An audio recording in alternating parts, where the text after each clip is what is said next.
దేవుని పరిశుద్ధమైన నామమునకు మహిమ ఘనత ప్రభావములు కలుగును గాక. ఆమేన్. దేవుని బిడ్డలారా, మరొక్కసారి అవసరమైనది ఒక్కటే అనే కార్యక్రమమునకు మిమ్మల్ని అందరినీ కూడా ప్రేమపూర్వకంగా ఆహ్వానిస్తూ ఉన్నాం. మనం ఈ రోజుల్లో ఏవేవో చూస్తున్నాం, యూట్యూబుల్లో, ఫేస్బుక్లో, ఇన్స్టాగ్రామ్లో, వాట్సాప్లో. అయితే అవన్నీ కూడా ప్రయోజనం లేనివి, లేదా కొంతకాలం మనకు సహాయపడేవి ఉండవచ్చు.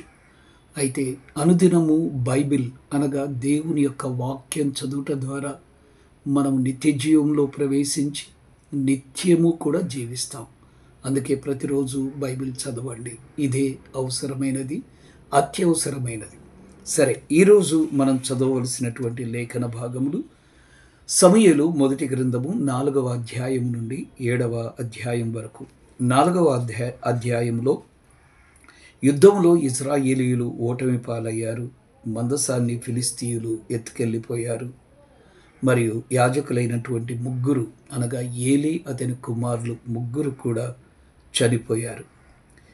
మరి 5వ అధ్యాయంలో మందసం యొక్క మహిమ ఎలాంటిదో మనం గమనించగలం. ఫిలిస్తీయులు తీసుకెళ్ళి దాగోను గుడిలో పెట్టినప్పుడు దాగోను దేవత బొమ్మ 2 సార్లు క్రింద పడిపోవడం, ఇవన్నీ కూడా మనం గమనిస్తున్నాం. మందసం అంత మహిమ కలిగినటువంటిది అని మనం గమనించాలి. 6వ అధ్యాయంలో మందసాన్ని తిరిగి అప్పగించాలని నిర్ణయం తీసుకుని వచ్చారు. బెత్షెమెషు వారికి అప్పగించారు. అదేవిధంగా 7వ అధ్యాయంలో సమూయేలు యొక్క బోధ మరియు ప్రార్థన, తర్వాత బలి, తర్వాత తీర్పు. ఎప్పుడైతే సమూయేలు ప్రార్థన చేశాడో అప్పుడు ఇశ్రాయేలీయులకు విజయము కలిగింది. మరి తప్పకుండా చదువుతారు కదా. ఈరోజు 4 అధ్యాయములు ఉన్నాయి. తప్పకుండా చదవండి. God bless you. దేవుడు మిమ్మల్ని దీవించును గాక. ఆమేన్.